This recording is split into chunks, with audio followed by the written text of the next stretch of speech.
This time, we would like to go into the discussion session. And we have our discussants here already seated. They've been introduced. So I will just ask them one after the other to give us their thoughts on the topics that have been assigned to them.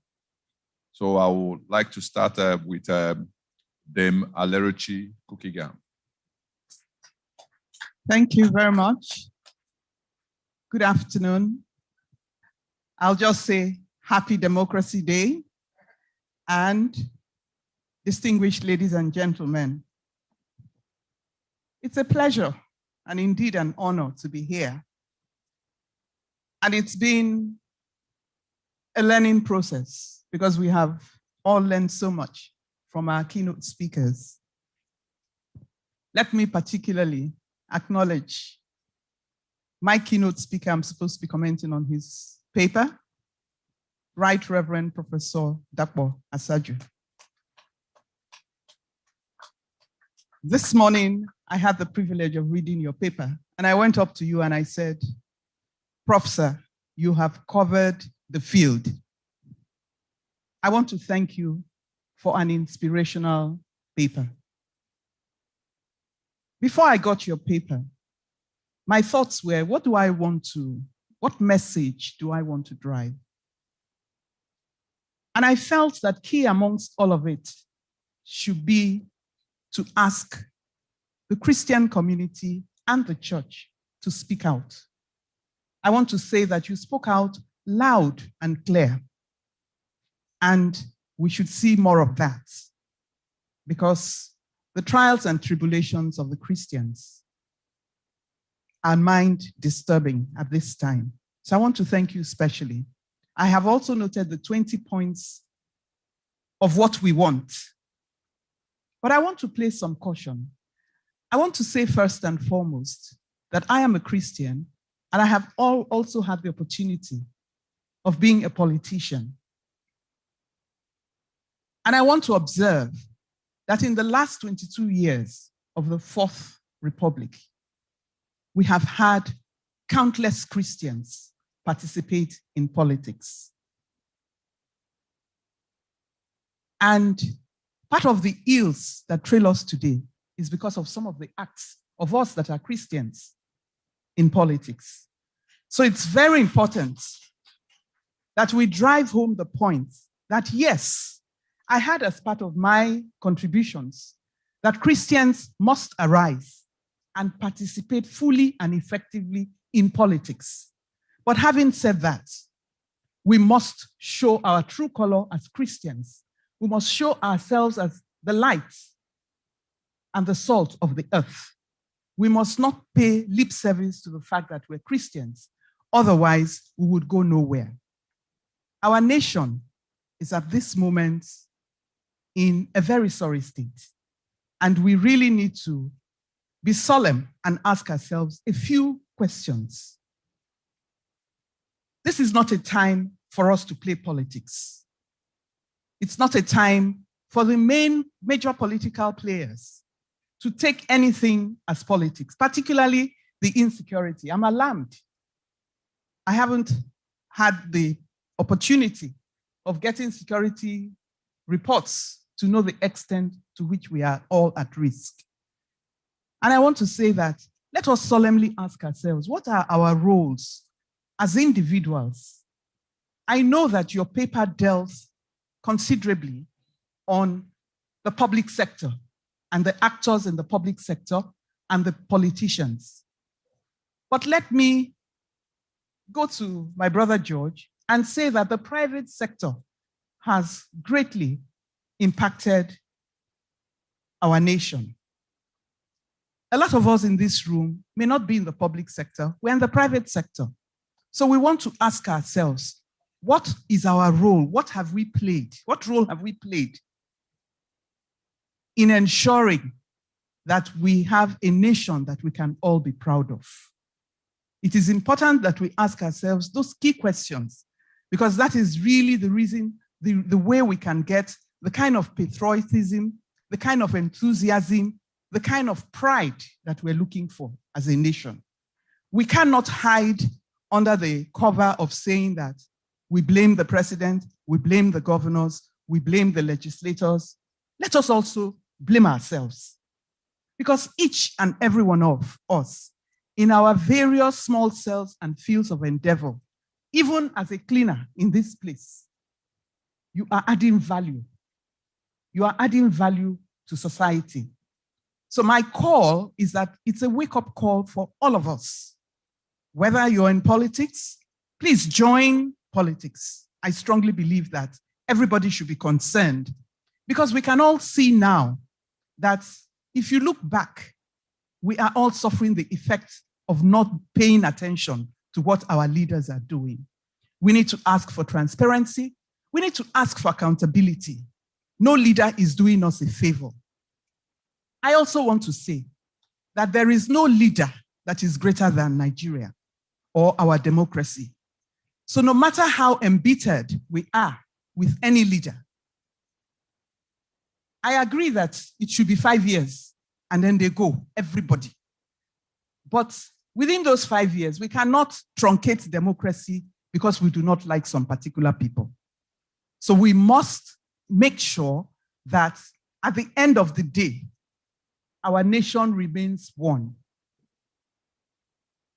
I agree, like I said, that Christians should join. But most importantly, we should not overlook our youth. They are the ones that are really the future of this nation. There is a disconnect. I hear the president oftentimes say that there is a disconnect between society and the youth at this time, because they are all really in a quandary. They don't know where they fit in.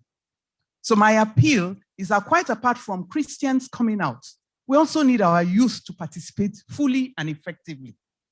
We all saw the effect of NSAS, and we saw what is possible. The youth have the numbers, they have the skills, they have the versatility. So they are a veritable source that nobody can overlook. Let us get our youths involved. It's all well and good to say everybody should join politics. It's a long and arduous process. Before the last elections, we tried to see the third force come into effect, and it was a difficult process. So as Christians are called to come out, let us know that it is a long haul, but it is something that is doable, because we really need people of God to be in place of service. If we have people of God in place of service, we cannot have the kind of injustice that we see. We cannot have the kind of lack of sensibility to our neighbors. So we all really need to brace up and make our contributions to the building of our nation, Nigeria. Thank you. The last thing I want to talk about is, I heard your points on constitutional reviews and restructuring. I was Attorney General 17 or 18 years ago. As Attorney General, we submitted all kinds of documents for the review of the Constitution, for restructuring, and for all of that. Nearly 20 years later, we're still talking about it. Let us not be fooled or hoodwinked by the politicians. Whatever kind of documents we have, we can still excel as a nation. Yes, there is a need to tinker, but we need to be more attentive. Even the reviews that are currently going on, everybody is kind of shut out. It's really circulating among the politicians. And the same reviews we're having now, if we're not careful, we will have it again in the next 5 years. Yeah. So there is a need for us to know that it is really not the documents that we are using that is the problem. It is the intent to be fair and to do good and to even abide and obey. My brother George was saying that Jusun is on strike because we're not obeying the provisions of the Constitution. So even the one we have, we're not obeying. So let's not fool ourselves and get carried away with all those technicalities that they put around us. let us have our eyes to the ground and ask that the right things be done so that our children, when I was looking at 1993, I remember that my son was born in 1993. He's 28 years old. If the kind of devotion we give to our children, our families, we give it to our nation will be a better place. I thank you very much. Thank you. Thank you. Thank you for your words of inspiration. I believe that I want to add to your 20 requests of what we want. And mine is that we want that at the end of the day, everything that we're doing here, we're going to have to be able to show it to our political leaders and show it to ourselves. And we will all uphold those that will make our nation stronger. Thank you very much. Thank you very much. Thank you, Dame Aderuchi Kukigam. Just to add to what you just said, there's a post-event bit of the forum. We are going to issue a communique today, and after that, we will go ahead and push the communique to different stakeholders, both in government, in the industries, and to the international communities as well. So we have all that thought out, and the action plan is in place as we speak. So I would like to call on Engineer Obi Ilanosi to give us his thoughts. Distinguished ladies and gentlemen, all protocols observed.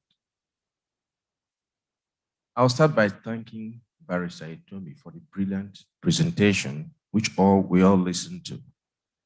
And of course, in his presentation, we saw the trend of the importance of oil as it used to be. And then the trend began, went up and then started coming down. The coming down means that whatever oil was bringing for us before is going. And that is a fact. There's an expression called stranded assets. In the next few years, oil will become what is called in economics stranded asset. And that means that the assets, at first we were afraid oil will finish. It's no longer about oil finishing. It is now about the usefulness of oil finishing.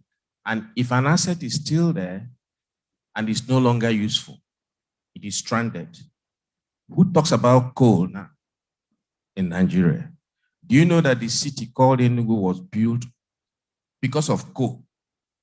Do we still talk about that? It's gone. And whether we like it or not, even if you continue producing oil, there will be no people to buy them. Today, a lot of countries have enacted laws that will make it almost difficult for you to sell your oil. Denmark stopped issuing licenses for new oil exploration in the North Sea. France and a lot of other countries have set deadline where they will no longer use fossil fuel. In other words, the electric cars being built will take over. And the World Bank, for example, stopped funding oil businesses since 2019. So you may never have funds to develop them again. What will that mean? That means that the reliance of our economy on oil is going, especially from the foreign exchange, as explained by Barrister Itomi. And then what are the consequences?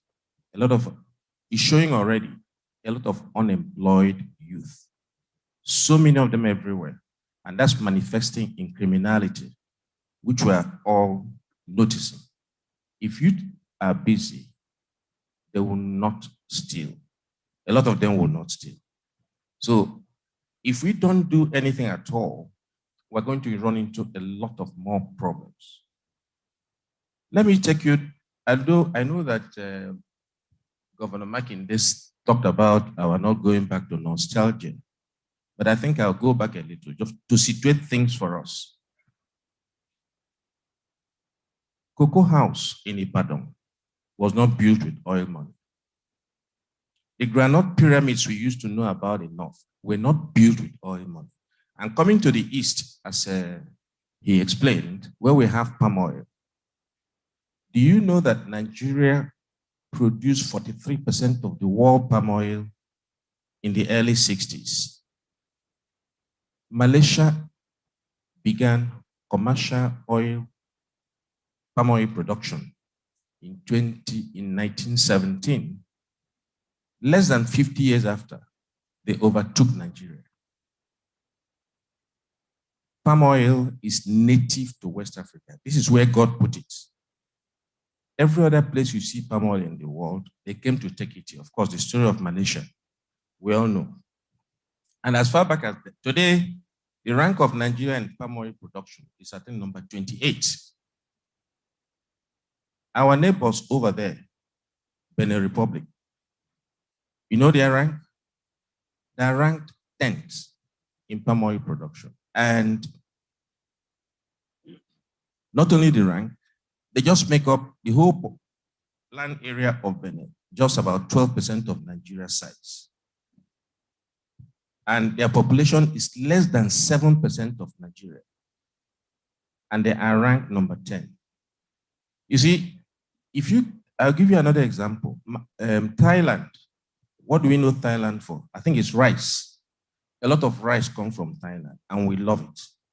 Yes, because they have cultivated over nearly 10 million hectares of land dedicated to rice farming. In addition to that, they are ranked number 7 in the world in palm oil production, which is supposed to be our area of strength. I'm saying this because the past was good, and we can aim to reenact what was here in the past. We can, and I think we can do it.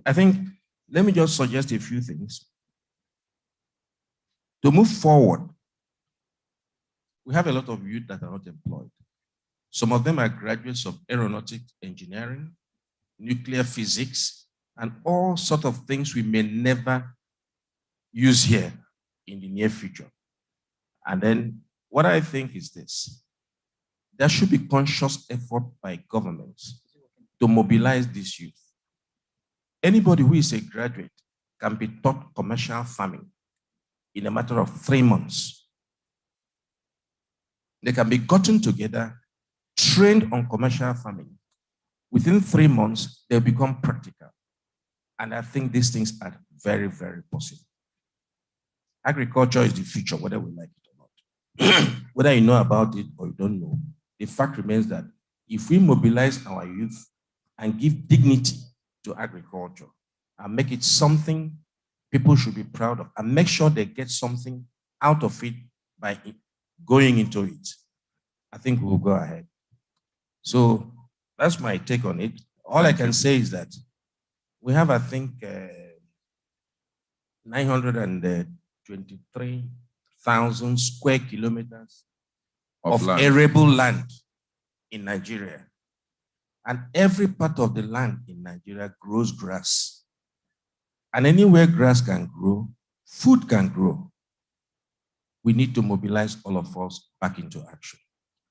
Thank you very much. Thank you. I'd like to call on Sir William Park to give us his thoughts on the security. Good afternoon, distinguished ladies and gentlemen. Yes, thank you for directing me to my constituency. I'd like to appreciate Dr. Naikomo, who is a very good professional. I listened to him trace part of our problems from the North African side and Central Africa, where they have had a lot of unrest and other things. But the situation in Nigeria is not being helped. As at the last count, we have over 1,400 illegal routes, and they are not policed because these are not the approved border entry points. It is important as we go forward that the nation should start using some technological monitoring and surveillance equipment to cover these areas that are indeed quite far and apart. I equally want to say that the escalation of security, as you have mentioned, is as a result of injustice. It's a result of marginalization. It's as a result of unemployment and such things. But my worry is, where is our intelligence community? You hear that they have abducted school children from this school, and the next day it happens in another school.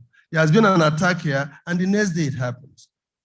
Where are our intelligence community? Is it that they do not have knowledge of the threats to the nation or threat situation, or there is a deliberate effort to sabotage, or that intelligence have been gathered but not promptly delivered, or it was delivered and maybe somebody somewhere, because of primordial feelings, have refused using it, either out of sympathy to the terrorists or to the criminals. There is a need to rejig our intelligence community architecture to include our traditional rulers, civil society, and non-state actors like you've mentioned, including licensed security companies.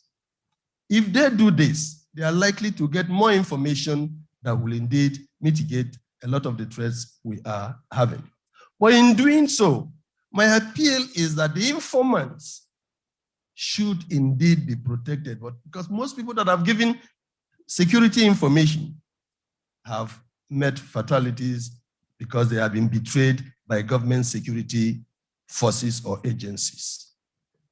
So I think that there should be a retraining program for our intelligence community operators to go from the conventional way of gathering information to this guerrilla and asymmetric situation that we have ourselves. And in doing so, I think that we'll have a better security.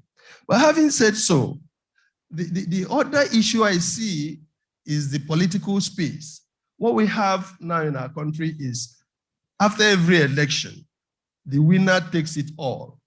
And so you have those that have been defeated nursing the wounds of their defeat and then gathering their supporters in planning how to make the state ungovernable, and they create those situations that make a harvesting ground for terrorists or insurgents or criminals to pick from their disgruntled or discontented fellows. I think that time has come that after election should be governance, and that governance should be a government that is inclusive, not just my own party. Going forward, have we ever imagined why INEC buildings are being burnt all over the place? Because those that are discontented, those that are indeed vexed, see it or see them as the state symbol for their deprivation, for bad governance, for marginalization, for indeed cheating them from their mandate. It is important that as we go towards 2023 and go forward, that we should have an electoral instrument that should have integrity, where when it comes, supported by the kind of thing Barrister Itomi has said, good laws or good institutions that you can count on, and people will know that, yes, my vote counts. And because my vote counts, this election has been won fair and square. In doing so, I think that we would have a lot of mileage. I see my president trying to give signs. We don't seem to have plenty of time to talk about other things. But I think that dialogue in everything is important. It's important that we jaw rather than war, and the whole country will be better for it. But going back to our Reverend and Professor, I'd like to thank you. And I thank the fact that you are a theologian. And you have told us to arise. Christians should arise. Let us begin to arise in writing canon laws that will be the equivalent of their own Sharia laws.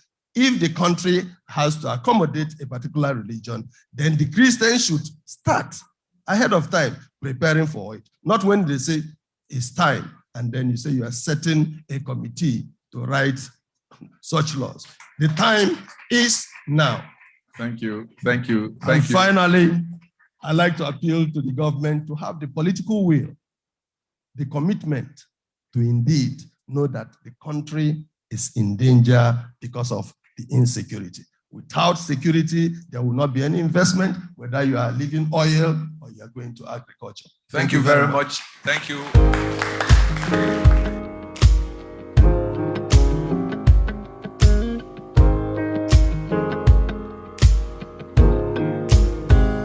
I'm supposed to be speaking on the paper by Mrs. Awoshika, and you will agree with me that she did a very, very wonderful job with that paper. Generally, when we talk about harnessing the economic, the potentials of Nigeria,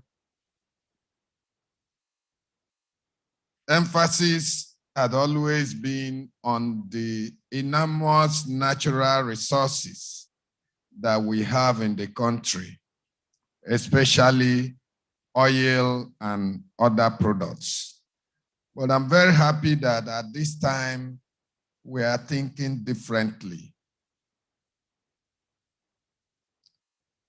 The richest resource that we have in this country today, as identified by her, is the people. 200 million of us. Can you imagine if these 200 million people have the ability to spend $10,000 a year, what this country would have been like? The basis of every economy is a very simple law of economics, the law of demand and supply. Demand and supply for goods and services by the people. The demand for goods and services stimulates investment by entrepreneurs, as has been said by the presenter.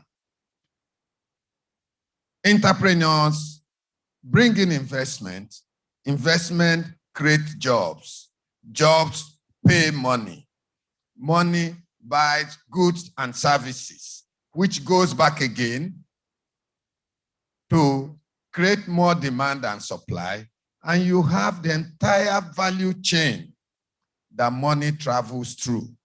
That is what brings economic prosperity.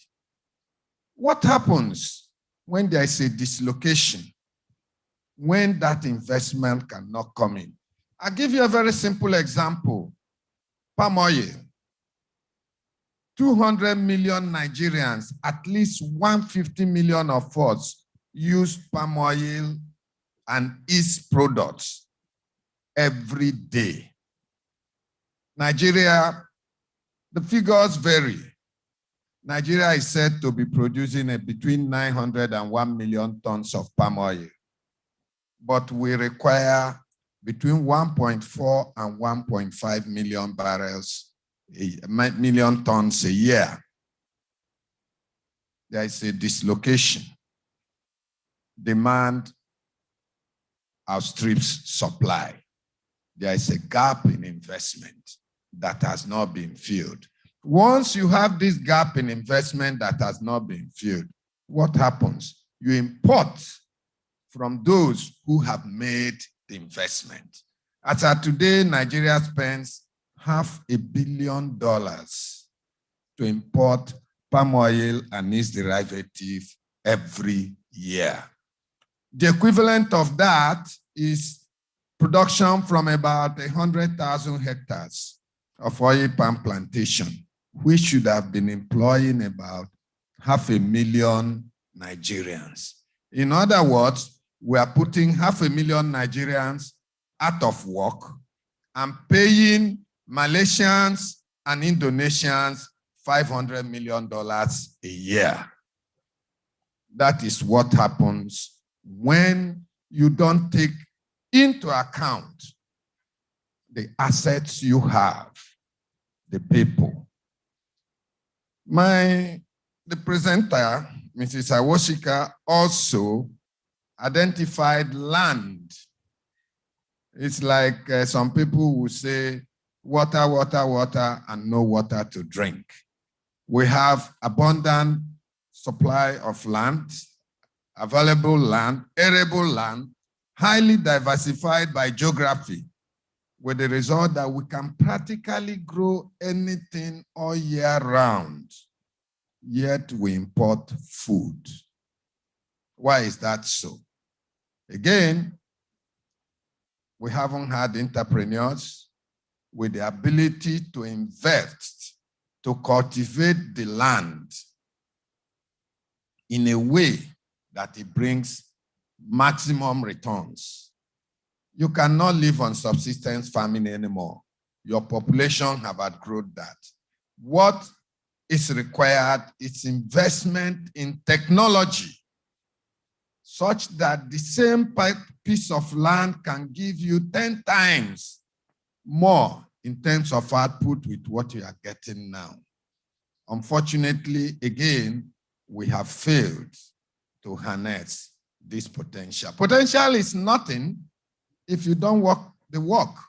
It is useless. Oil, oil, oil. Oil remaining on the ground is as useless as the ground on which it's standing. Until you spawn the wells, you develop the wells, you produce the oil, then it becomes useful. Outside that, it remains what it is, a potential. If you don't harness this, your potential, then you are just wasting your time. And unfortunately, that's where we have found ourselves in this country. There is no deliberate effort to develop entrepreneurship in our country. And it's very sad. I remember many years ago, I recommended to a state that we should develop an ICT hub, an ICT center.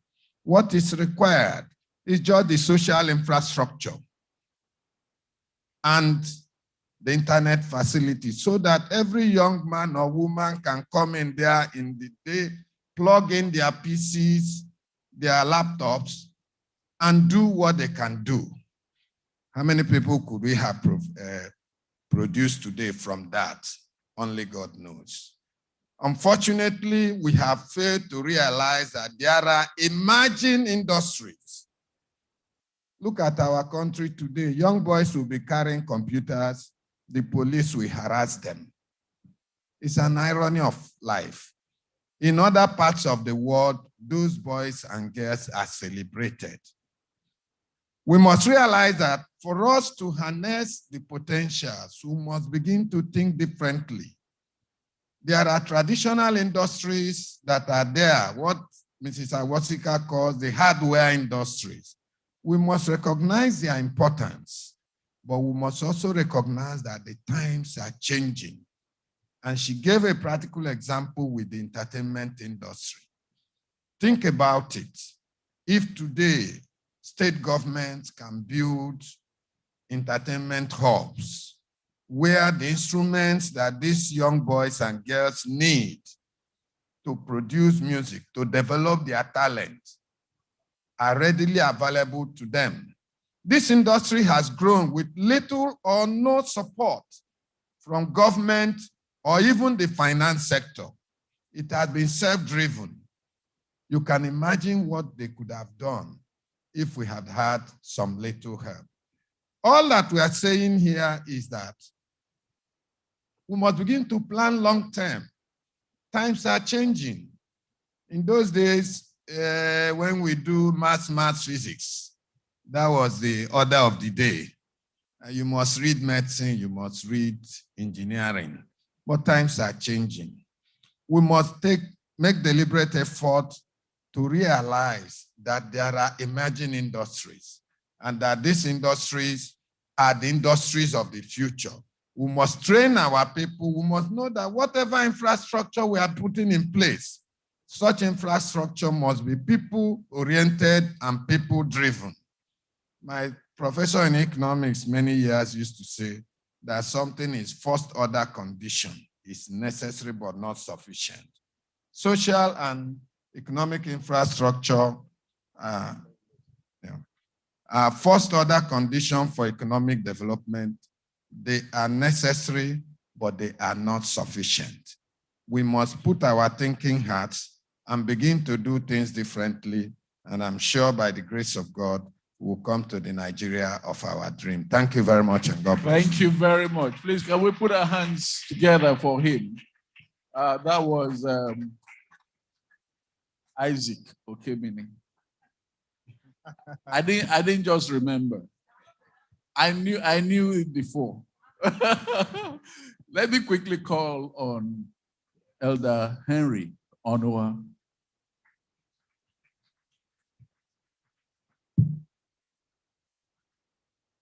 I know if I don't say this, then many people will know I'm not here. But I am here. Praise the Lord. It's an international forum, but Jesus and God Almighty is the highest. And we must honor him and praise him. Yes, I'll be speaking on D.K. Chukwumeriji's presentation very quickly. And he spoke a lot, even though a lot of us didn't hear what he was saying. But you notice that there are three things he mentioned: those who have given up on Nigeria, those who are still conflicted, and the last part, which is those who believe in Nigeria. And that is where I stand. And he also mentioned something about what we need to do: forgiveness. He talked about a willingness to learn, talked about realigning our political attitude and behavior and association. And fourthly, he said, build on the ideals of our founding fathers, not their politics. I want to stand there and make my comment. And it's because the founding fathers had wonderful, wonderful background for us. And one key area that I want to go because of time is to talk about the youths. The youths. By Nigerian youth policy, youth is from the ages of 15 to 29, 30. Previously, by 2009, it was from the ages of 18 to 35. And in that case, there are two things that are bifurcated. We are talking about from 15 to 30 or thereabout. What about from 0 to 14? 0 to 14 means that they are still children and they are in our care, father and mother. So the family has a part to play. The family has a part to play, and anybody who also knows my ministry will know that if I don't mention the family here, I have not landed. The family has a part to play. So it's the governmental part and then the family part.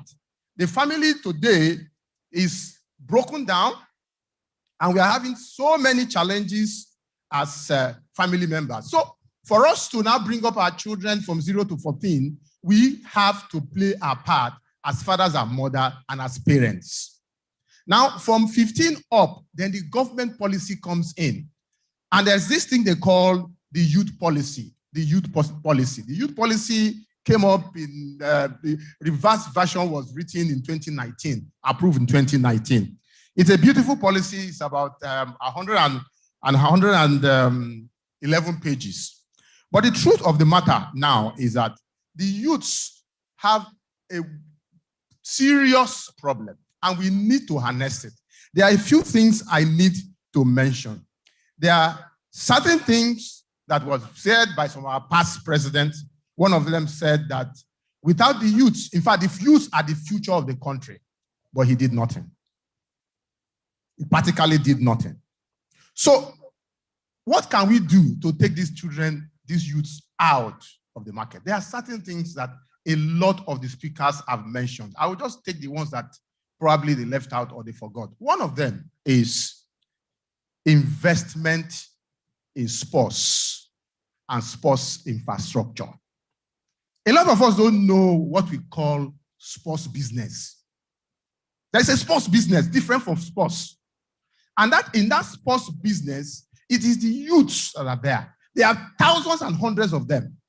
Sports, the government is supposed to create the infrastructure for sports, then the sports business aspect is making money out of the sports. And once the infrastructure is there, it's very easy to make money. A lot of us don't know that when a football match is going on, just in the stadium alone, guess the amount of money that is transferring, that is changing hands. And a lot of our youth are talented. They are talented and they are wasting away. And that is why they have a lot of time to be involved in certain things that they shouldn't be involved. Guess somebody who's playing volleyball and is being paid little amount, like 100,000. She goes in the morning, like 6:37, practices till about 11, 12. When the person gets home, what do you think he will do?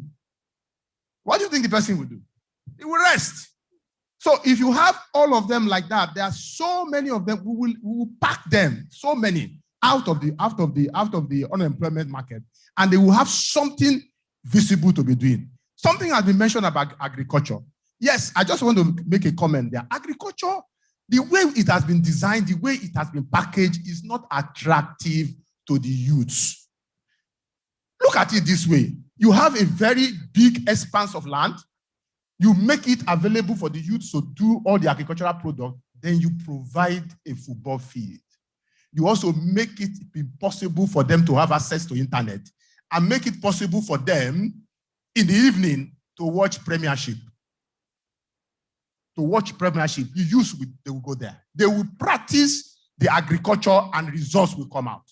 And a lot of them will be seriously engaged. One other issue that I really want to mention here is also about the youth population that we have. By the census that we have, Nigeria has one of the biggest population, we are the biggest in Africa. Then in terms of youth population, the average age here is 18.4, 18 years, 4 months. That makes Nigeria the 18th most populated youth population in the entire world. Can you see the critical mass that we are wasting away? The critical mass that we can use positively to enhance all that has been said here and achieve results. Now, let me give you some statistics. Have you noticed that a lot of our youths, we are not using them? Can somebody tell me what your average? Okay, let me start from here. A lot of us now are interested. Thank you. A lot of us are interested in going for holidays in Kigali. That had 2C and other fights some time ago. It's been developed so serious that we go on holidays there. Guess what their average minister age is? Average. It is 47.5. Guess the average age for our own ministers in Nigeria. Who can guess? It's 61. 61. Go and check. So look at what a 47.5 can produce and what a 61 can produce. Their minister for ICT and innovation is a woman. A lady. She's about 38. And the youngest is 31. She's also a woman. In that cabinet, they have 50% of women. And they are producing. In our own case, we have let out our youth, and what we are supposed to be using them for, we are not using them. So, my dear, for getting out of here is for government to ensure that one of the main ways to get our unemployment down and move these children out of the road, move them out of the reach of the criminals, is to get them engaged and get them engaged in the things that they can do, in the things that they like. My brother was mentioning ICT. I didn't want to say much about that because I know that's my field. she said something about our internet was not working. See, there is a fiber passing through here, I know. But to cross to this place, if you know how much it will cost, the different state governments have different what we call road fees. To dig the ground, you will pay through your nose. So fiber cannot get into the interior. This ICT park is a wonderful way to get the youth to work. And we are supposed to have ICT park, I agree with you, in every local government. I saw the other day, they were saying that by 2023, they want to have 90% of broadband penetration into Nigeria. I laughed because I am in industry. It's not possible because we have not, the infrastructure to get there is not on ground now. It's not. Do you know what it is to bring fiber here? Even here in Port Harcourt, the ICT park that is down there, we put the what is called the fiber link there. I know a lot about it. So there are so many things that can be done. Wonderful things that can be done. The ICT area is one massive area that our youths can be taken and they will be so engaged. Do you know what it is to do marketing, digital marketing? Your children sit down at home, they don't have work, they are marketing all over the world, and they are making money. They are making money and not worrying their parents, and they are contributing to the GDP of Nigeria. And yet we want to shut them down. May the Lord help us. I say, may the Lord help us. Thank you very much. Please put your hands together for our own Elder Henry Onuha.